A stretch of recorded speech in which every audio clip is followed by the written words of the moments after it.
ang bagong James Santos' Channel.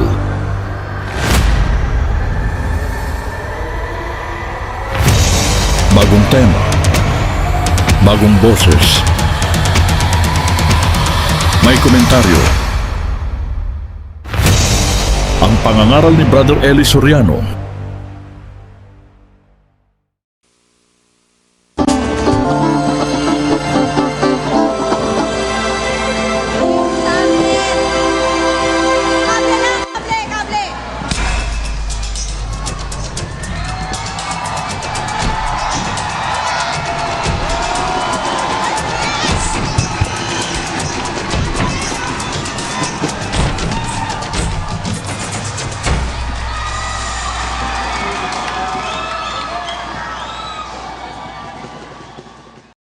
Ang mapapanood ninyo ngayon ay pasasalamat sa Apalit Pampanga Convention Center.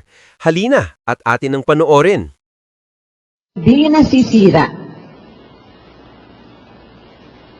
Di ba may pagkain nasisira, sislos, napapanis? Opo.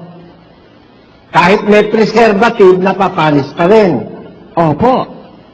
Kahit ilagay mo sa freezer, napapanis pa rin, nasisira pa rin. Tama po. Alam mo dito, yung aming restaurant doon sa bayan, pinasok ng sanidad. Bagong gawa yung aming mga patis ng hamburger, sislos. Ang dami, stock kasi mabili. Nakakabenta kami ng mga 300 burgers sa isang araw. Mabili yung aming hamburger. So ang aming stock doon marami. Isang timpla ko, nakakatimpla kami ng 1,000 hamburger, pang 3 araw lang yun. Natsyempuhan nung bagong gawa yung hamburger, may dumating na inspektor. Alam mo nangyari? Ano po? Nakita ang dami naming hamburger. Kaya lang, ang kanilang punto, bakit daw walang nakakalagay na expiry date? Batas pala nila yon, pag nag-prepare ka ng pagkain, dapat may expiry date. Kung walang expiry date, alam mo ginawa. Ano po? Lahat ng hamburger, mayroong 1,000, binuhusan ng sabon. Nako, sayang po. Kaya pala ang mga pagkain may expiry date, kasi nga, sabi ng Panginoong Jesus, ang pagkain, may pagkain nasisira. Di ba, no? Opo. Ngayon, punta tayo ngayon sa pagkain hindi nasisira. 6:51 ng Juan. Ako ang tinapay na buhay na bumabang galing sa langit. Kung ang sino man ay kumain ng tinapay na ito, siya'y mabubuhay magpakailanman. Oo, at ang tinapay na aking ibibigay ay ang aking laman sa ikabubuhay ng sanglibutan. Ayon. Ano raw siya, sislos? Siya po ay tinapay na bumabang galing sa langit. At kanyang ibibigay ang kanyang laman sa sanlibutan. Sa ikabubuhay ng sanlibutan. Di ba? Sabi niya, no? Opo. Ang tanong ko sa'yo, dito nanggaling ang pagkakamali ng bilyon-bilyong tao sa mundo. Bilyon-bilyon. Ito, mga kapatid ko sa Iglesia ng Diyos, ito ay isang bagay na hindi biro. Isang bagay na hindi natin dapat waling bahala.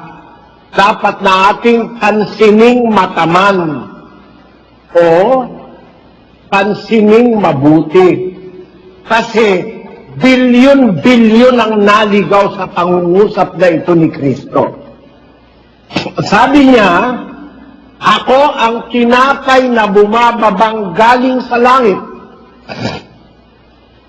Sa una, alam natin na walang bagay na material na galing sa langit.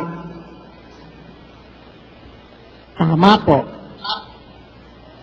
Kasi ang langit ay lugar ng espiritu at ng invisible at ng mga bagay na walang hanggan. Tama? Tama po. Ang pagkain hindi nasisira galing sa langit. Amen. Sinong nagdala sa lupa? Islus? Si Kristo po.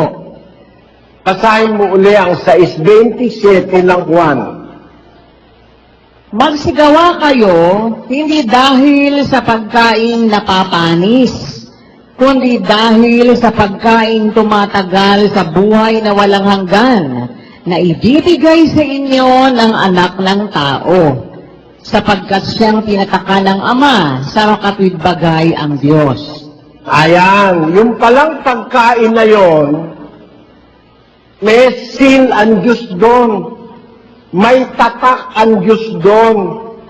Alin pagkain nyo na hindi nasisira, hindi napapanis, na ibibigay sa inyo ng anak ng tao.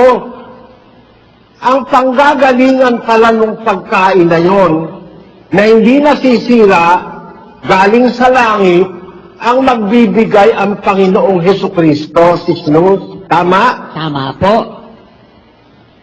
Ibibigay sa inyo ng anak ng tao sapagkat siyang tinataka ng Ama sa makatwid bagay ang Diyos. Yung pagkain na yon may tatak ng Ama, si Jesus. Amen. Ngayon, nung liwanagin niya yan sa 6:51, 27 kasi yung binasa natin pagkaraan ng maraming talata, pumunta siya sa 6:51, basahin mo uli, si Cruz. Ako ang tinapay na buhay na bumabang galing sa langit. Kung ang Pala yung pagkain na yon, yung tinapay na buhay na bumabang galing sa langit. Kung ang sino man ay kumain ng tinapay na ito, ay siya'y mabubuhay magpakailanman. Oo, ang tinapay na aking ibibigay galing sa langit ay ang aking laman. Diyan na nagkamali ang Katoliko. Ang naiisip ng lahat ng bumabasa niyan, yung kanyang laman ng katawang tao. Opo. Yung kanyang flesh. No? Opo. Kaya sabi ng mga Hudyo, paano ipapakain sa atin ng taong ito ang kanyang laman? Basahin mo sa 52. Ang mga Hudyo nga'y nagtatalo na nagsasabi, paanong maipakakain sa atin ng taong ito ang kanyang laman? Una, pagka ang pinakahulugan mo dyan, yung laman ni Kristo, nang siya'y magkatawang tao, karni yun ng tao gagawin kanyang carnivorous. Tama po. Kakainin Para niya kang yan. carnivore. Anong tawag doon? Opo, carnivore. May tawag doon yung kumakain ng kapwa-tao, anong tawag doon? Cannibal. May ibang tawag doon Cannibal. po. Cannibal. Kaya gagawin ka palang cannibal pagka kinain mo yung laman. Yun ang pagkakaintindi ng mga Hudyo. Yun ngayon din ang pagkakaintindi ng mga Katoliko at ng iba't ibang iglesia na ang ipinapakain ni Kristo yung kanyang laman ng katawang tao. Ang hindi nila napapansin, nagsasalita siya ng bagay na galing sa langit. Ako'y ka ang tinapay na galing sa langit. Ang kumain ng tinapay na ito, mabubuhay magpakailanman. Ang tinapay na ibibigay ko ay ang aking laman sa ikabubuhay ng sanlibutan. Kaya aling laman yon? Yung laman na ipinanganak ni Maria? Hindi, mali. Yun yung laman niya nang galing siya sa langit. Ibang klaseng laman yon. Ibang klaseng laman yon, hindi flesh na flesh ng tao yon. Galing sa langit kasi yun eh. Di ba maliwanag? Sabi niya, tinapay yun na galing sa langit. At yung tinapay na galing sa langit, na ang kakain ay mabubuhay na walang hanggan, yun yung kanyang laman. Anong laman? Yung lamang galing sa langit. Hindi yung lamang dinatnan niya rito sa lupa. Nakasunod ka, Sis Luz? Opo, yung lamang galing sa langit na dalan niya nung pumunta siya rito. Hindi yung laman na dinatnan niya dito sa lupa, hindi yung katawang taon niya. Alam mo kasi, pag binabasa ng mga tao yung salitang laman, ang naiisip agad ng mga pastor, saka ng mga nagbabasa ng Biblia, kahit nga yung mga Hudyong nakinig sa kanya noong una, paano ikaw ipapakain sa atin ng taong ito ang kanyang laman? Napakahalay namang ipapakain niya yung hita niya, yung kanyang puwet, yung kanyang ilong. Sino nga naman ang kakain nun? Mali kasi ang pagkaintindi ng mga nakinig at ng mga nagbabasa ngayon ng mismong salita ni Kristo na ang kanyang pagkaing ibibigay galing sa langit, isang tinapay na galing sa langit, yung kanyang laman, yung kanyang katawan. Alam mo, may katawan si Kristo nung nasa langit siya, si Lute. Opo. At yung laman na yon, ang ibig niya sabihin doon sa laman, yung essence niya na galing sa langit. Amen. Yung galing sa langit na essence niya, na yun ang bumubuo ng kanyang kalagayang espiritual sa langit. Yun ang kanyang ibinibigay sa sanlibutan para ikabuhay ng sanlibutan yung kanyang laman na galing sa langit, yung kanyang katawang galing sa langit. Basahin natin ang 15:49 ng unang Korinto. At kung paanong tinaglay natin ang larawang ukol sa lupa, ay tataglayin din naman natin ang larawang ukol sa langit.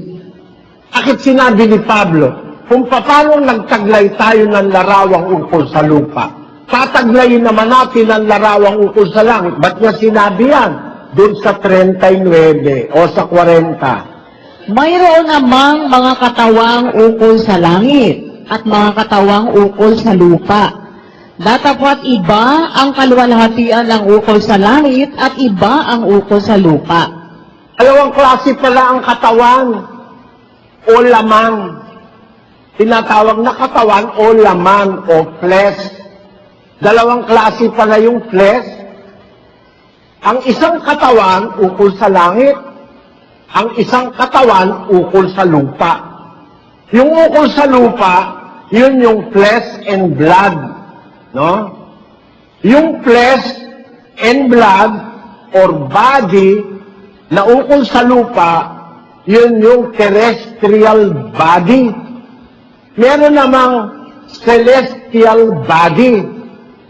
Ang sabi niya doon sa 49 sa English, as we have borne the image of the earthly, we shall also bear the image of the heavenly. En español, y tal como hemos traído la imagen del terrenal, traeremos también la imagen del celestial.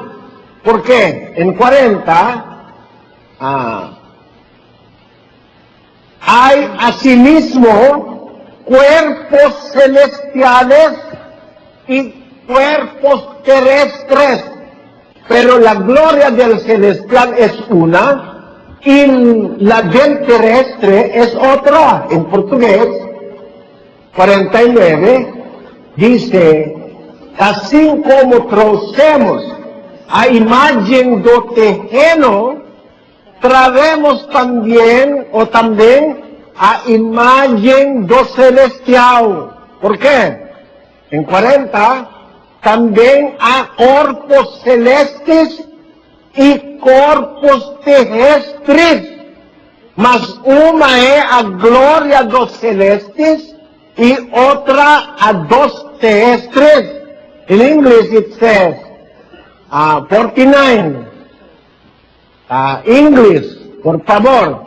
as we have borne the image of the earthly, we shall also bear the image of the heavenly. ¿Por qué? Why? En 40, there are also celestial bodies and bodies terrestrial. But the glory of the celestial is one, and the glory of the terrestrial is another. We have that knowledge now that there are terrestrial bodies and celestial bodies. Our Lord Jesus Christ, when He descended from heaven, He is carrying with Him a celestial body. Because He is a spirit, the Son of the Father, who is also a spirit.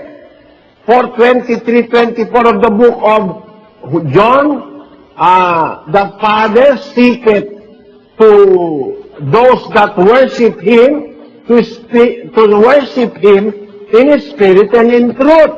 Why? God is a spirit, and they that worship Him must worship Him in spirit and in truth. God is a spirit. He bore a Son who is also a spirit. His spirit have celestial bodies. So when our Lord Jesus Christ, a spirit born of the Father who is also a spirit, when He came down to earth, He is bringing with Him a celestial body, a spirit body. And that spirit body or spiritual body is the food or the meat or the bread that He is giving the earth for its life. It is a life-giving body that He is offering to the earthly homonos, like we. He is giving that body to us, offering for us to eat that body that He brought from heaven. He called it a bread from heaven, not from the bakery. He is bringing that to us, offering it to us as a food, as meat, as bread for us to eat so that we will live eternally. Now, the understanding that we have to employ is He has a spiritual body when He descended from heaven. And that body is the very essence of His being. It is Him. It is the very essence of His being. And what is the essence of that body? Which is the spiritual body. All the goodness of God, everything that is godly, everything that is divine is in that body. Thinking of the spiritual, that body is made up of eyes who do not see evil, eyes that look with compassion, eyes that see what is good, eyes that is not, which are not fault-finder, eyes that can easily understand the weaknesses and the infirmities of others, lips, spiritual lips that speaks the truth, a tongue that speaks the truth, a heart that is pure. That is the kind of body the Lord Jesus Christ had. Remember that He is the Word of God. In the beginning was the Word, and the Word was with God, and the Word was God. This was in the beginning with God. All things were made through Him, and without Him not anything that was made was made. So, He is the Word. All of those words of sanctity and divinity put together represents the person of the Son of God which came down from heaven. Ito yun, Sis Luz, ano? Ang inio-offer o ibinibigay ni Kristo na katawan sa sanlibutan, yung katawang galing sa langit. May katawan siyang panlangit eh. Kasi doon siya nakatira sa langit. Espiritu siya. Ipinanganak siya ng Diyos Ama na Espiritu. At alam natin yung nakasulat sa Juan, ang ipinanganak ng laman, laman nga. Ang pinanganak ng Espiritu ay Espiritu nga. 3:6 ng Juan. Ang Diyos na nanganak kay Kristo ay Espiritu.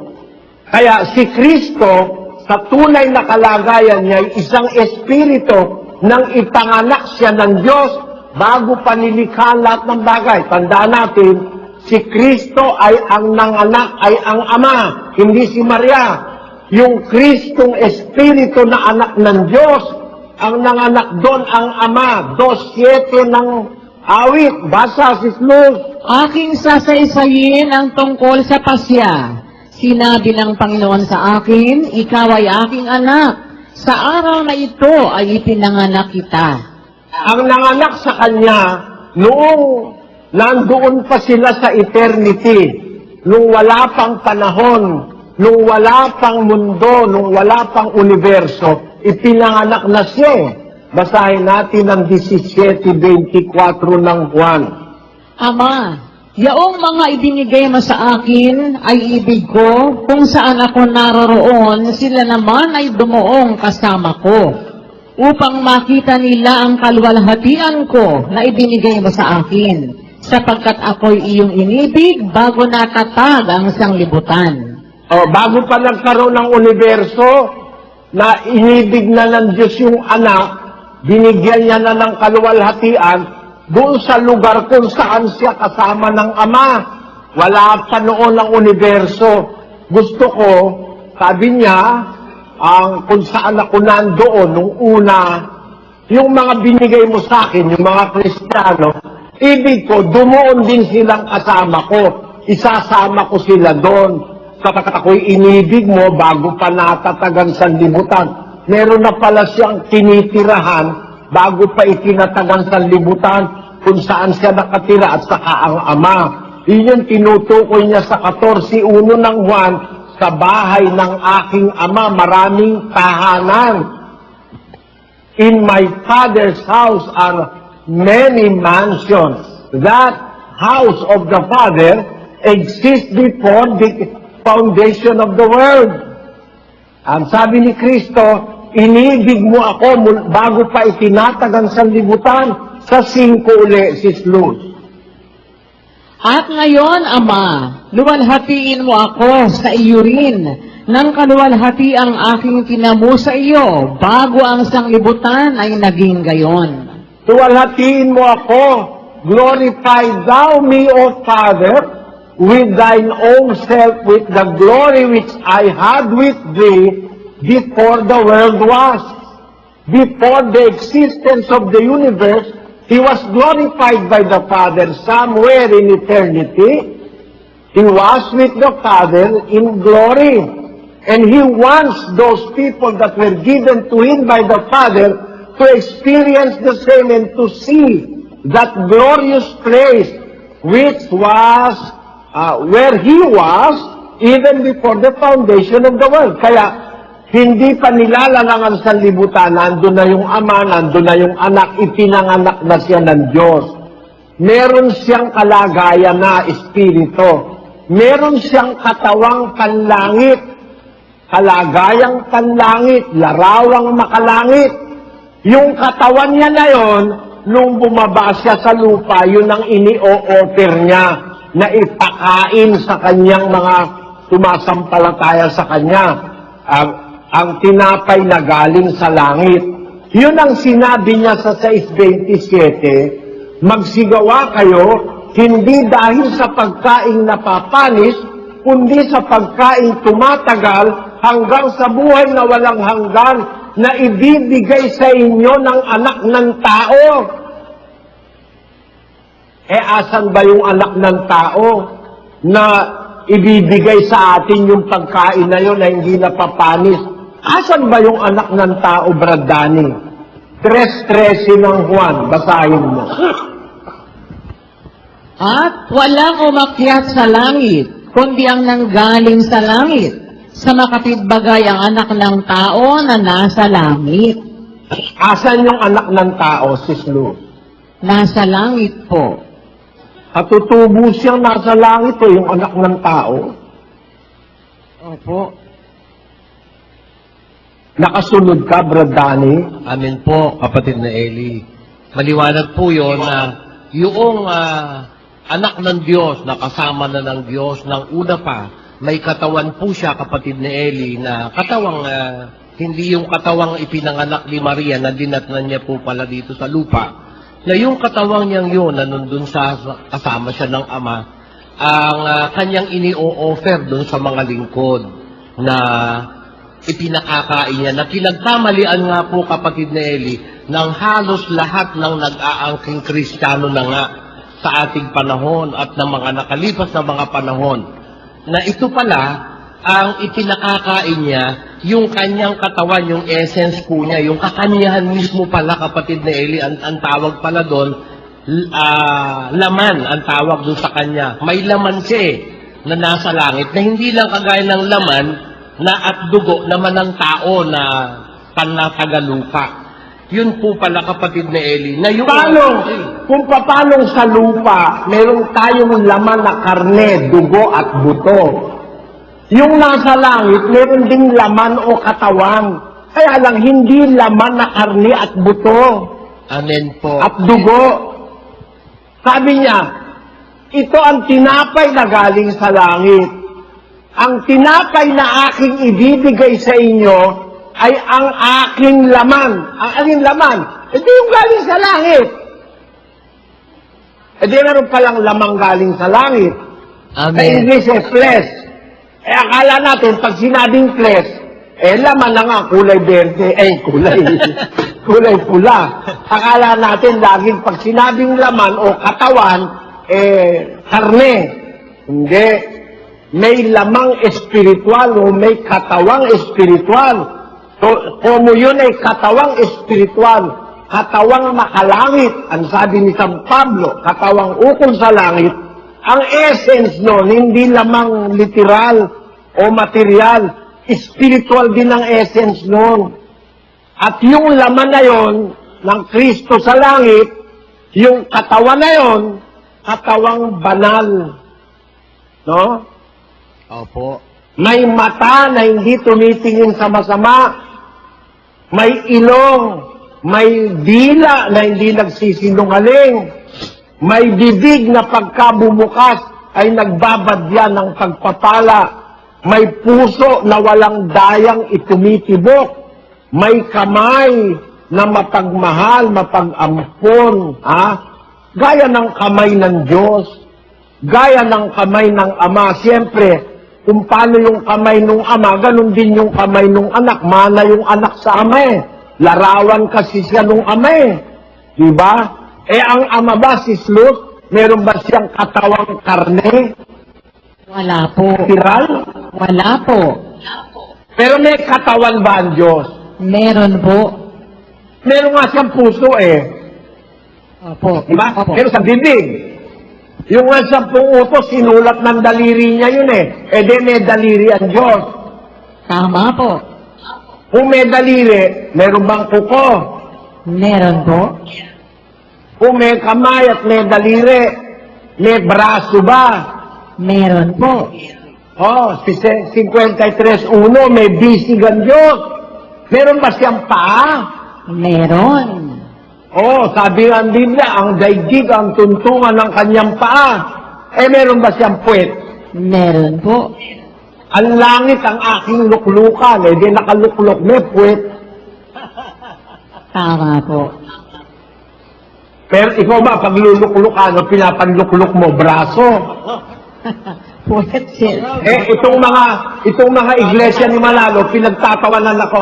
Ay, yung palekan Diyos ni Soriano may puwet. Bakit yung ban Diyos mo? Wala. Kakatuwa naman yung Diyos mo, nauupo walang puwet. Kaya nga ang upuan ang tawag sa Tagalog sa lumpwit eh. Di ba, Sis Luz? Opo. Ang upuan sa Tagalog ang tawag sa lumpwit. Opo, sa Ang lumbuit. chair. No? Ang luklukan, ang trono. Ang Diyos nakaluklok. Oh. Eh di meron siyang katawan, kaya lang hindi katawang kagaya natin. Katawang espiritu. May tenga, nakikinig. May mata, tumitingin. May dila ang Diyos, nagsasalita. Meron siyang isip, meron siyang puso. Meron siyang panlasa, kumakain nga ang Diyos eh. O, naglalakad nga siya eh. O, di ba, nauupo nga siya eh. O, di ba, ang Diyos may katawan. Kaya lang, katawang espiritual. O, kung siya'y espiritu, nanganak siya, espiritu rin ang pinanganak niya. Yung kanyang tanging bugtong na anak. Yung anak na yon, nang bumaba sa lupa, ini-o-offer ang pagkain sa akin na galing sa langit. Eh, alin yung pagkain na yon? Yun yung aking katawan, yung aking laman. Eh, anong laman yon? Eh, di hindi laman na karne at dugo at buto, hindi. Hindi yun ang ipinapakain niya. Eh, dahil kung yun ang ipapakain niya, literally, eh, sa Hudyo lang, kulang pa yun, di wala nang natira sa atin. Talong ko sa'yo, Sis Luz, gaano kalaki si Kristo? Average size po siya ng tao. Oh, normal siya. Normal siya, hindi naman siya higante. Ang higante, sinasabi sa Biblia eh. Eh, pero kahit higante siya, sa dami ng Hudyong kakain, kung ang ipinapakain niya, yung kanyang laman, di naubos yun? Tama Walang po. matitira sa atin. Kung literal na laman ang sinasabing laman o tinapay na galing sa langit, yung kanyang katawang espiritual. At ang katawan niyang espiritual, binubuo ng katwiran, katotohanan, kabanalan, mabuting mata, maliwanag na mata, dilang walang kasinungalingan, pusong walang pagdaraya. Meron siya noon, si Kristo. Yung kumpletong kalagayan ng isang living being, meron siya. Kaya nga si Kristo ay merong mata, bago siya nanaog sa lupa. Yung ngayong katawang tao niya, meron ding mata, meron ding katawan. Kaya lang yung katawang tao na yon, napapagod, nauuhaw, namatay. Namatay nga yun eh.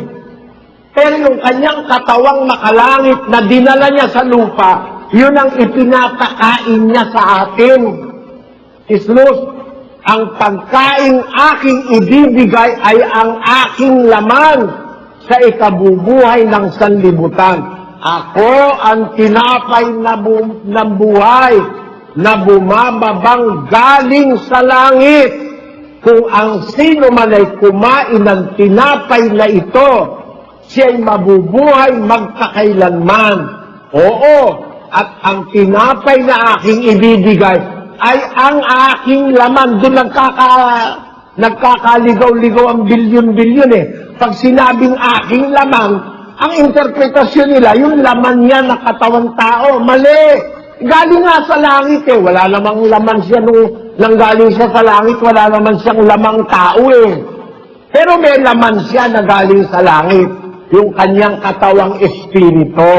Kasi may katawang ukol sa langit, may katawang ukol sa lupa. Yung katawang ukol sa lupa, may kasiraan. Yun namang ukol sa langit, walang kasiraan. Kaya nga pag magiging dapat tayo sa Diyos, sabi ni Pablo, sinasabi ko sa inyo, ang isang hiwaga, hindi tayong lahat matutulog, ngunit tayong lahat babaguhin sa isang sandali, sa isang kisap mata, sa huling pagtulog ng pakakak.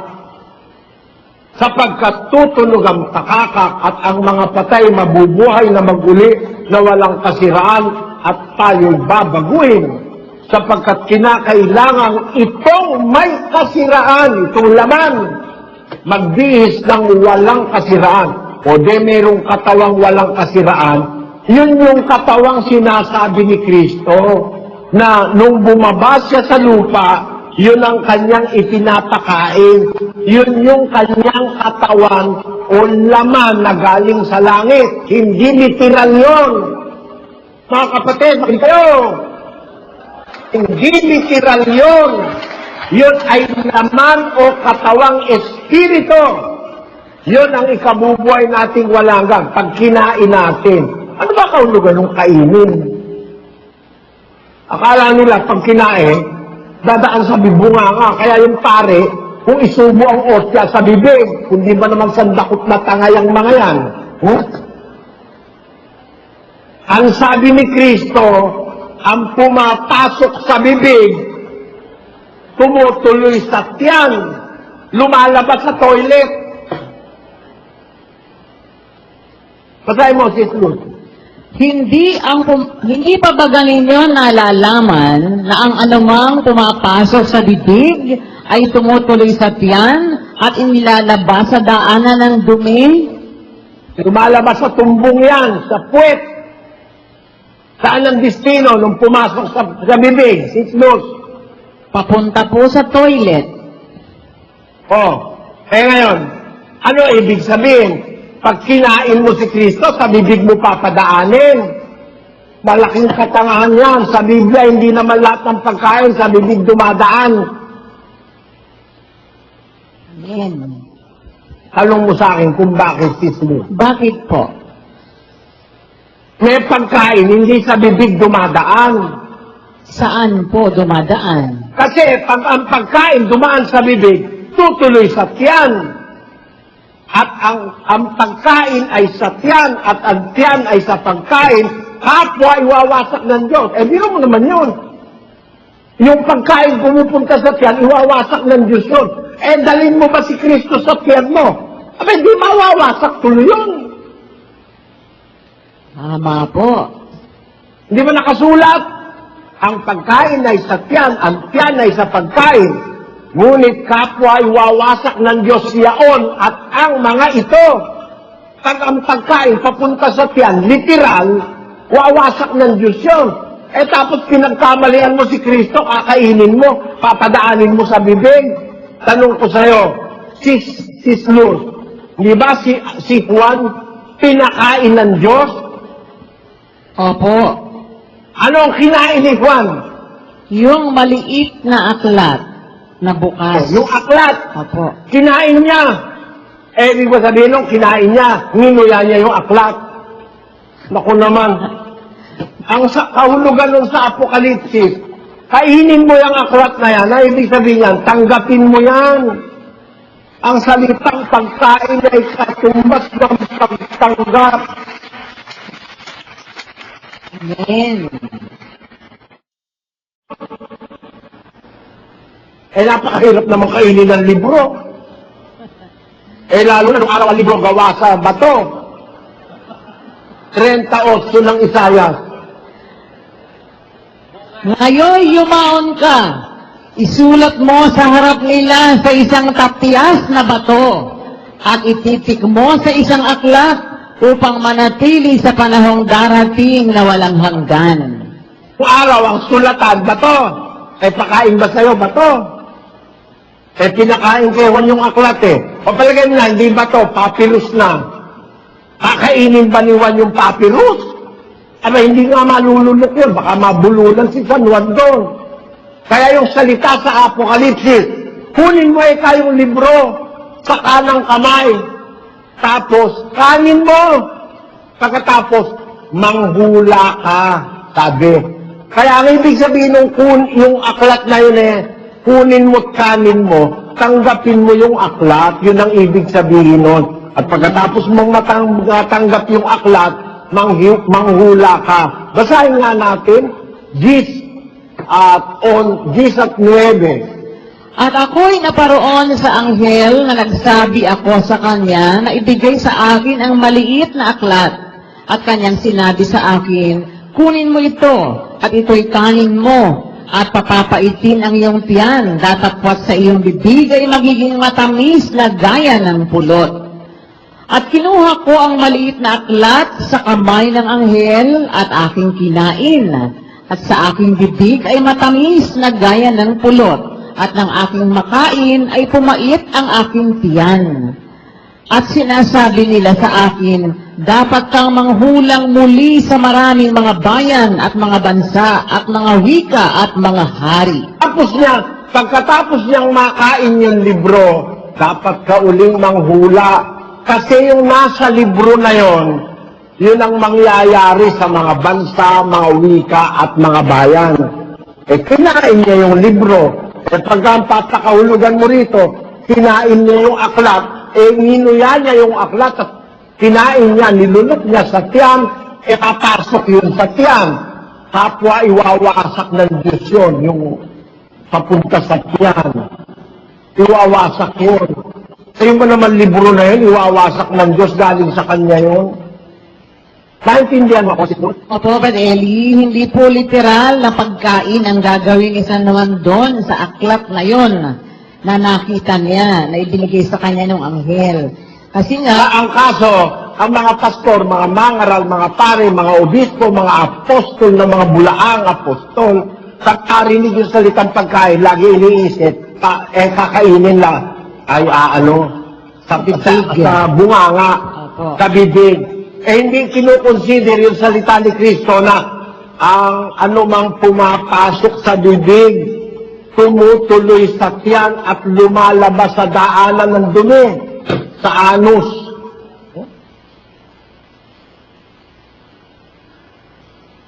Napakalaking pagkakamali.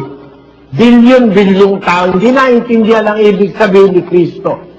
Ang inio-offer ni Kristo pagkain ay yung kanyang katawan, yung kanyang laman na hindi karne, galing yun sa langit. At yung kanyang katawan galing sa langit, representasyon yun ng lahat ng salita ng Diyos. Lahat ng mabuting bagay, lahat ng aral, yun ang ipinapakain niya sa atin. Yung kanya mismong katawan, isa siyang being, isa siyang umiiral na buhay na walang daya, walang pusong manluloko, walang sinungaling sa dila. Lahat ng kabutihan nasa kanyang katawan o kanyang laman na galing sa langit. Yun ang inio-offer niya. Sa madalit sabi, yun yung mga translated na salita ng Diyos. Amen. Makinig ka, Brad Danny, para maintindihan mo. Sabi ng Diyos, huwag kang magsisinungaling. Huwag kang sasaksi sa di katotohanan. Di ba aral yon? Opo. Yun yung dila ni Kristo. Amen. Sa inyong puso, alisin nyo lahat ng kapaitan, ang kagalitan, pagkakaalit, kadaldalan, panlilibak. Maalis sa inyo, pati masasamang akala. Yun yung puso ni Jesus. Amen. Yung kasyangaan ni Jesus, yung kalagayan ng katawan niyang espiritual, yun ang inilagay na salita sa Biblia. Kasi siya ang larawan ng Diyos na di nakikita. At ang larawan ng Diyos ay ang katwiran. Sabi ni David, aking namasdan ang iyong mukha sa katwiran. Ako'y masisiyahan pagka bumangon sa iyong wangis. Ang wangis at ang larawan at mukha ng Diyos ay ang katwiran. Kaya yung kabuuan ni Kristo, yung kanyang kabuuan sa kanyang kalagayang espiritu, yun yung kabuuan ng lahat ng kabutihan na ihinulog sa salita. Matang tumitingin na hindi inaalumana ang masama. Pusong tumitibok na walang pandaraya. Bibig na nagsasalita ng oo at talagang hindi. No? Walang pakasinungalingan, walang daya. Lahat ng aral na mababasa mo sa Ebanghelyo, yun yung essence.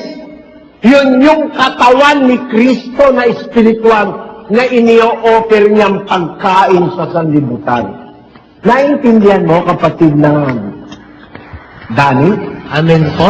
Opo, napakaganda po, kapatid na Eli, na parang kahit pala ang ating Panginoong Jesucristo nga ay hindi nakikita nating personal, mararamdaman po talaga dahil yung lahat ng salita ng ating Panginoon na iniliwat sa salitang letra, pag yun po pala'y tinutupad mo, parang nakikita mo ang ating Panginoong Jesucristo na yun ang buong kanyang essence po pala. Parang ano nga po, itong Biblia pa lang ito, yung aral ng Ebanghelyo, yun ang Kristo, na yun ang ipinakakain niya, na kanya, ang tawag po niya, kanyang laman o katawan. Salamat po ng marami sa Panginoong Diyos, kapatid na Eli. Ang laman o kanyang essence, the essence of His being, the very essence of His being is the accumulated or the totality of the Word of God that we must accept in our lives. It is the representation of the being or the spiritual body of the Lord Jesus Christ. A heart without evil. A tongue that speaks no lie. Eyes that see what is good. Ear that hear. Eyes that see. Lips that has no guile. A heart that is a pure heart. All those are translated into words or commandments.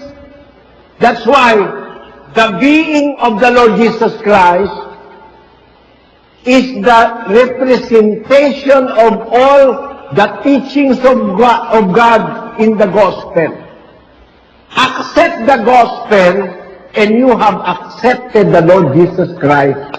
You have eaten the bread of life that came down from heaven by accepting the words of the Lord Jesus. The words of the Lord Jesus is the representation of His spiritual being. That is the bread, that is the food, that is the meat which came down from heaven. All the words and the teachings of God to make you a better person by eating or accepting it in your heart. Naintindihan mo, Sis Luz? Opo, awa ng Diyos, naintindihan po namin na yung pagkain sa katawan ng Panginoong Jesucristo na galing sa langit ay yung pagtanggap natin sa lahat ng aral ng Ebanghelyo. Kasi yung Ebanghelyo, yun ang representasyon ng katawan ni Kristo na bumabang galing sa langit. Lahat nung yung lahat nung essence, nung kanyang laman na galing sa langit, yun po yung nasa Ebanghelyo. Kung ano yung kanyang being, yun yung mga isinulat sa Biblia na salita, na aral ng Ebanghelyo. Pag tinanggap natin lahat ng aral ng Ebanghelyo, kinain na natin yung laman ni Kristo na bumabang galing sa langit. Na yun nga po ang ikaliligtas natin. Yun ang tinapay na hindi napapanis. Sis Luz? Amen. Nakakainin natin bilang pagkain na hindi sa bibig papasok. Opo. Saan papasok? Basahin natin ang Job 34:3.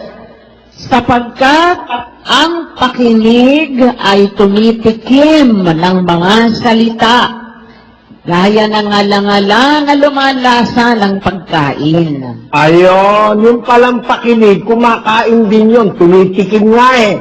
Nagtinitikman ang salita. Kaya nga, ang pananampalataya nang gagaling sa pakikinig. Ang pakikinig ay sa pamamagitan ng salita ni Kristo.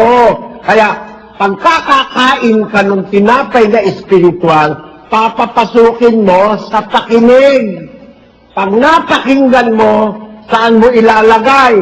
8 ng Lucas, pagdaan sa tenga o sa pakinig, nung pagkain espiritual, saan tutuloy yun? Basahin natin ang 8:15. At ang sa mabuting lupa ay ang mga pusong tintiman at mabuti, na iniingatan ang salita, pagkarinig, at nagbubungang may pagtitiis. Ayon, pagkarinig ng salita, iingatan sa puso. Anong klaseng puso? Pusong tintiman at mabuti. Kaya ang pasukan ng pagkain espiritual, hindi sa bibig, mga tangkado, mga tanga. Naku po, makikita mo pati presidente, pag nagdi-distribute na ng osya yung pare, nakanganga presidente.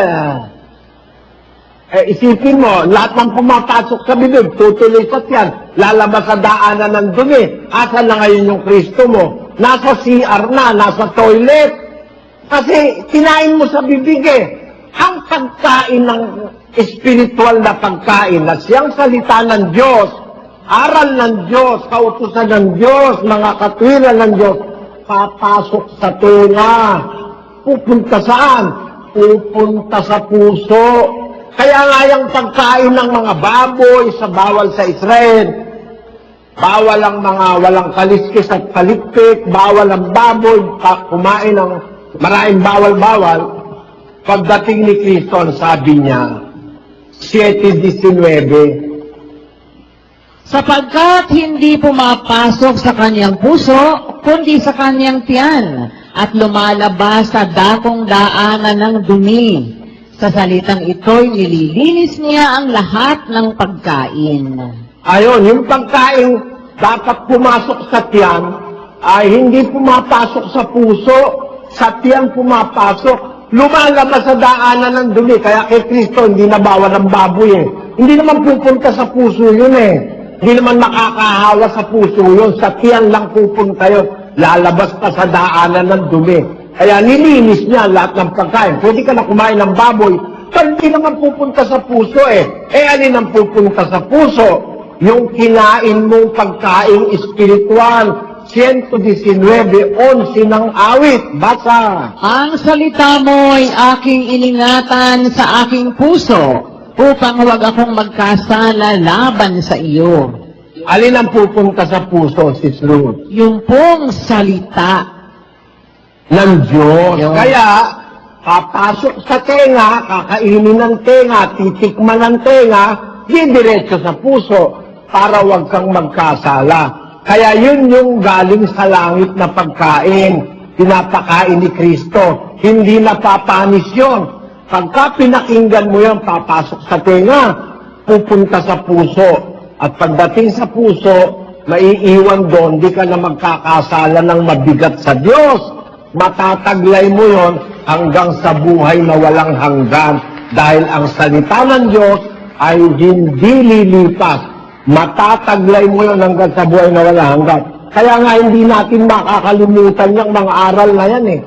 Pag nakarating ka sa langit, akala natin nung araw, lahat ng bagay makalimutan mo na sa lupa. Hindi. May mga bagay sa lupang natanggap natin, madadala natin hanggang langit.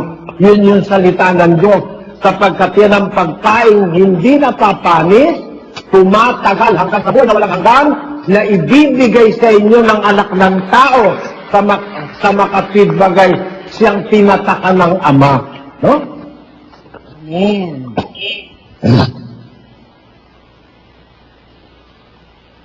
Kaya ang pagkain, Sis Luz, ang pagkain nung ay ang pagkain maraming kahulugan yan, Sis Luz No? Opo. May babasahin akong talata. Basahin mo nga yung 31 ng unang Korinto. Kaya Kung kayo'y nagsisikain man, o nagsisinuman, o ano ba ang inyong ginagawa, gawin ninyo ang lahat sa ikaluluwalhati ng Diyos. Kita mo, may pagkain at may pag-inom sa ikaluluwalhati ng Diyos. Tama, Sis Luz? Tama po. Alin ang unang-unang pagkain na ikaluluwalhati ng Diyos? Yung pagkain po nung katawan nga ni Kristo, na galing sa langit. O, yung salita, Opo. no? Opo. Kakainin mo yung salita.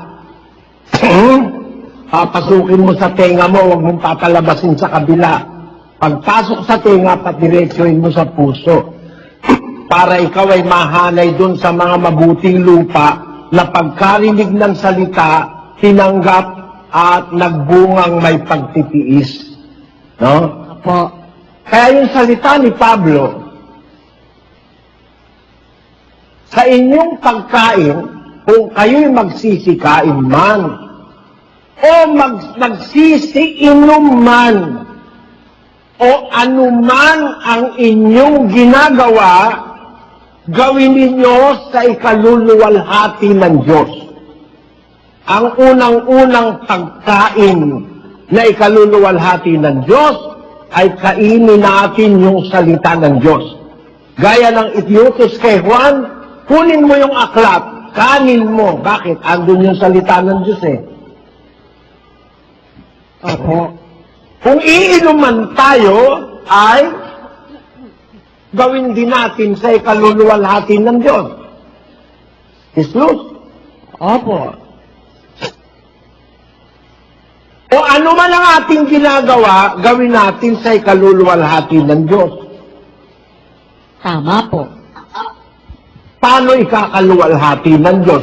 Kakain tayo, inom tayo. Ano man ang ating ginagawa, ikakaluwalhati ng Diyos. Paano yun? Basahin natin ang 14 ng Roma. 3. Ngunit ang nag-aalinlangan ay hinahatulan kung kumakain, sapagkat hindi sa kumakain sa pananampalataya, at ang anumang hindi sa pananampalataya ay kasalanan. Ayan. Pagkain na hindi sumasampalataya, kundi may alinlangan. Hinahatulan pala yun, Sis Luz. Opo. Awa yung kasama sa iglesia o kapatid na kumakain may alinlangan. Sis Luz?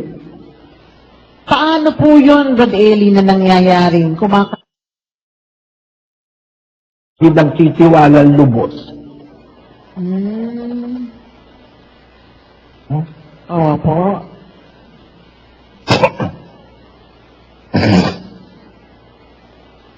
Narinig na yung abuloy, may alinlangan na agad. Ang naisip, niloloko na agad. Merong ganong miyembro eh. Pag narinig yung tulungan, tutul agad. May alinlangan kasi siya. Wala siyang tiwala. Hindi kagaya ng mga taga Macedonia, ibinigay muna nila ang kanilang sarili sa Panginoon at sa amin. Kaya sila, ayon sa kanilang kaya, higit pa sa kanilang kaya, nagsiabuloy sila sa kanilang sariling kalooban. Wala silang alinlangan eh. Meron kasing may alinlangan. Basahin natin ng Santiago. Pag kumakain ka, may alinlangan ka, ito mangyayari sa'yo. 1:6. Ngunit humingi siyang may pananampalataya na walang anumang pag-aalinlangan, sapagkat yaong nag-aalinlangan ay katulad ng isang alon ng dagat na itinutulak ng hangin at ipinapadpad sa maggabi-kabila, sapagkat huwag isipin ng taong yaon na siya'y tatanggap ng anumang bagay sa Panginoon. Ang taong may dalawang akala ay walang tiyaga sa lahat ng kanyang mga paglakad. Ayon, maliwanag. Pag kami alinlangan ka, para kang alon. Tangay-tangayan ng hangin. Dalawang akala ka meron, parang totoo, parang hindi, parang tiwala ka, parang wala kang tiwala, hindi ka tatatag sa pananampalataya para kang alon, tangay-tangayan kung saan umiit ang hangin, doon ka pupunta. Hindi ba kagaya nung nakapundasyon ka ng malalim, yung kasing alon, walang pundasyon yun eh. Kahit saan pwede lumiko yung alon eh. Pero pag ang pananampalataya mo ay nakapundasyon sa Ebanghelyo, matatag, hindi makikilos, Kolosas 1, versikulo 23. Kung tunay na kayo'y mamamalagi sa pananampalataya na nababaon at matitibay at di makilos sa pag-asa sa Ebanghelyo na inyong narinig na ipinangaral sa lahat ng mga nilalang sa silong ng langit, na dito akong si Pablo ay ginawang ministro. Yun, kung kayo mamamalagi sa pananampalataya, nababaon, matibay. Kaya nga pagkakain ka, kailangan kakain ka sa pananampalataya para ang pagkain mo maging sa ikaluluwalhati ng Diyos. Kasi ang sabi ng aral, kung kakain man kayo, iinuman kayo, ano man ang inyong ginagawa, gawin ninyo sa ikaluluwalhati ng Panginoon. Para lahat ng ginagawa natin, maging sa ikaluluwalhati ng Diyos, gawin natin sa pananampalataya. Kumain tayo sa pananampalataya. Uminom tayo sa pananampalataya. Huwag tayong iinom ng ipinagbabawal ng pananampalataya. Huwag tayong kakain ng ipinagbabawal ng pananampalataya natin. Ganon atin dapat gawin.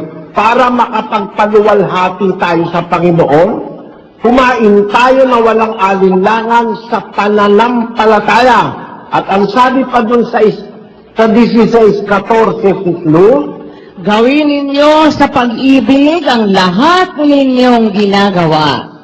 bukod sa gagawin mo lahat ng ginagawa mo sa pananampalataya, kakain ka, iinom ka, lahat ng ginagawa mo gagawin mo sa pananampalataya, gagawin mo rin sa pag-ibig. Lahat ninyong ginagawa, gawin nyo sa pag-ibig. Kumain ka, uminom ka sa pag-ibig. Literal bang pagkain yan, Sis Luz? Hindi po. Kailangan mo pa bang pag-ibig pagka kumakain ka ng literal? Hindi naman po. Ang kailangan mo rong gana, Opo. di pag-ibig. Diba? Opo. Kaya nga kahit masarap yung pagkain, kung wala kang gana, ayaw mo nga kumain na ka kung gana eh. Tama po. Kaya ang kailangan mo, pagkakakain ka ng literal na pagkain, gana. Amen. Ngayon, pag ang kakainin mo espiritual, kainin mo sa pag-ibig. Amen. Inumin mo sa pag-ibig. Kumakain ka, umiinom ka, gawin mo lahat sa pag-ibig sa ikaluluwalhati ng Panginoon. Kaya alam nyo, merong pagkain na dapat nating kainin sa pag-ibig. Saan galing yung pagkain na yon? Basahin natin sa 20:28 ng Gawa, Sis Luz. Ingatan ninyo ang inyong sarili at ang buong kawan na sa kanila'y ginawa kayo ng Espiritu Santo na mga obispo upang pakanin ninyo ang iglesia ng Diyos na binili niya ng kanyang sariling dugo. Di ba yung mga obispo, yung mga matatanda, yung mga manggagawa, yung mga worker, inatangan ng Diyos, pakanin ninyo ang iglesia ng Diyos na binili niya ng kanyang sariling dugo. Si Brad Danny may katungkulang magtakain. Iglesia. Patakain mo sa iglesia, Brad Danny? Yung pong pagkain espiritual, kapatid na Eli, hindi po yung literal na pagkain. Yung pagkain espiritual, gaya ng tinapay na pwedeng paghati-hatiin na hindi nauubos. Amen. Opo. Pero pagkain literal, tingnan ko lang kung kaya mong pakainin lahat ng miyembro ngayon. Sige nga. Nung araw ko, konti kami, magluluto ako ng 2 kawaling malalaki ng ulam, 2 kawa, inililibot ko doon sa Old Central. Naku, busog lahat ng kapatid, walang hindi nakakakain. Iilan kami noon, Sis Luz, di ba, no? Opo, konti pa lang po noon ng mga kapatid, kaya nagagawa ni Brad Eli yun. Pagpasalamat, meron siyang daladalang kaserola ng mga ulam na niluto niya, iikot siya. Titingnan niya yung mga walang ulam, konti yung baon, tapos lalagyan niya yung mga kapatid. Pero kakunti pa lang ang mga kapatid noon, di kagaya ngayon. Ngayon po, hindi na magagawa yun. Napakarami na po mga kapatid. Hindi po kaya na ng literal. At papakainin mo ng material na pagkain, kakapusing ka, Sis Luz. Opo. Pero pag ang ipapakain mo yung tinapay na galing sa langit, hindi na uubos yun. Amen. Sa isang pagpapakain, mabubusog lahat ng kapatid. Amen. Totoo Amen. po. Busog na busog. Ayan. Kaya tayong mga manggagawa, Sis Luz, meron tayong katungkulang pakanin ang iglesia ng Diyos na binili niya ng kanyang sariling dugo. Atas sa atin ni Kristo, yung binili ng sarili niyang dugo, pakainin natin Opo. ang iglesia ng Diyos. Kulang magpakain, papakain natin. Natural, yung ibinibigay ni Kristo pagkain galing sa langit, yung kanyang katawan galing sa langit, yung kanyang laman na galing sa langit, yung kanyang essence ng kanyang being na galing sa langit, yun yung lahat ng kabutihan na inilagay sa salita na kung tawagin natin ngayon ay aral ng Ebanghelyo. Lahat ng kabutihang nasa kay Kristo, dun sa kanyang katawang espiritual na galing sa langit, lahat ng yon na ilagay sa salita at yun ang salita ng Ebanghelyo. Huwag kang makikiapid sa hindi mo asawa. Yun ang mabuti. Ibigin mo ang iyong asawa. Huwag kang maging mapait sa iyong asawa. Malasakitin mo ang iyong pamilya. Yun ngayon ang essence ni Kristo. Yun ang ibinaba niya sa lupa. Yun ang kanyang example na ipinakita. Hindi siya malupit, maawain siya, nagpapatawad siya, hindi siya nagtatanim ng galit. Yun ngayon lahat ng essence ng kanyang spiritual being, yun ang translated into words, inilagay sa salita. Yun ngayon ang kabuuan ng aral ng Ebanghelyo. Yun ngayon ang kakainin mo. Saan mo kakainin? Sa bunganga? Gaya ng pare? Hindi. Papapasukin yun sa tenga kasi salita na yun. O papapasukin sa puso. At mananatili na ron hanggang sa buhay na walang hanggan. Amen. Ang salita ng Diyos ngayon na pagkain, yung lahat ng representasyon ng katawang espiritual ni Kristo, yung katawan niyang nasa langit, na nang siya'y bumaba sa lupa, ini-o-offer niya yung kanyang laman o yung kanyang katawang galing sa langit.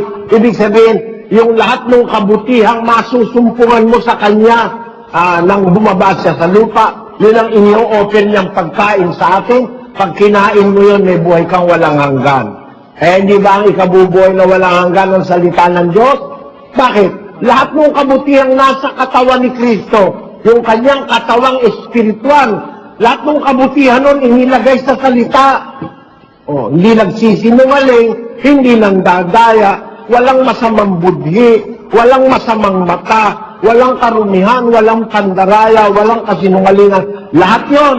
Pag lahat ng pagkain na yun na espiritual na tanggap mo, sa magitan ng tenga, papasok sa puso, meron ka ng Kristo sa buhay ngayon. Amen. Basahin mo ang 4:4, Sis Luz. Datapwat siya'y sumagot at sinabi, nasusulat, hindi sa tinapay lamang mabubuhay ang tao, kundi sa bawat salitang lumalabas sa bibig ng Diyos. Kita mo na, sa bibig ng Diyos nang galing ang salita na pagkain natin. Hindi tinapay lang na literal mabubuhay ang tao, ang ikinabubuhay ng tao, ang bawat salitang lumalabas sa bibig ng Diyos. Sa 63 ng Juan, Sis Luz. Ang Espiritu nga ang bumubuhay, sa laman ay walang anumang pinakikinabang. Ang mga salitang sinalita ko sa inyo ay pawang Espiritu at pawang buhay. Ayon, ang Espiritu ang bumubuhay. Sa laman ay walang anumang pinakikinabang. Ang salitang sinalita ko sa inyo, pawang Espiritu, pawang buhay. Yun yung pagkain na ikabubuhay na walang hanggan. Ang Espiritu ang bumubuhay. Ang salitang sinalita ko sa inyo, pawang Espiritu at buhay. Gusto mong mabuhay na walang hanggan, tanggapin mo yung salita ni Kristo. At yung salita niya na yun ang kanyang katawan, yun ang representasyon ng kanyang kalagayang espiritual sa langit. Daladalang lahat ng kabutihan ng Ama para ipakain sa mga tao sa lupa. Yan. At yan ang ipapakain ng mga obispo sa Iglesia ng Diyos. Ginawa kayo ng Espiritu Santo ng mga obispo upang pakanin ninyo ang Iglesia ng Diyos na binili niya ng kanyang sariling dugo.